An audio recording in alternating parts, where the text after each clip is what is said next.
తిరుమల శ్రీవారిని దర్శించుకున్నారు Telangana irrigation minister Uttam Kumar Reddy. సతీమణి కోదాడ ఎమ్మెల్యే పద్మావతితో కలిసి స్వామివారికి మొక్కులు చెల్లించుకున్నారు. పద్మావతి బర్త్డే సందర్భంగా శ్రీవారిని దర్శించుకోవడం సంతోషంగా ఉందన్నారు మంత్రి. ఆలయ అధికారులు స్వాగతం పలికి పట్టు వస్త్రాలతో సత్కరించారు.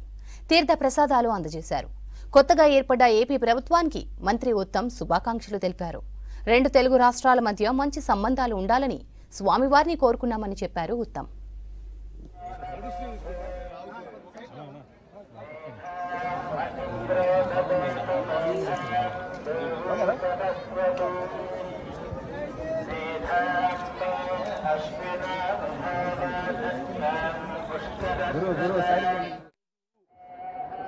నా సతీమణి కోదాడ ఎమ్మెల్యే పద్మావతి గారి జన్మదిన సందర్భంగా స్వామివారి ఆశీస్సుల కోసం దర్శనాని కోసం వచ్చినట్టు ఎప్పుడు తిరుపతి వచ్చినా చాలా సంతోషంగా మరి ఉంటుంది.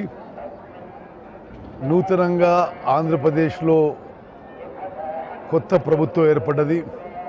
వాళ్ళందరికీ మా శుభాకాంక్షలు, అభినందనలు.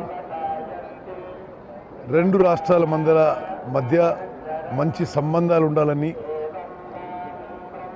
తెలుగు జాతి రెండు రాష్ట్రాల్లో ప్రపంచవ్యాప్తంగా మరి మొత్తం కూడా అందరూ మంచిగా ఉండాలని, సుఖంగా సంతోషంగా ఆరోగ్యంగా ఉండాలని చెప్పి భగవంతుని ప్రార్థిస్తాం. చట్టం తన పని తను చేసుకుంటూ పోతుంది.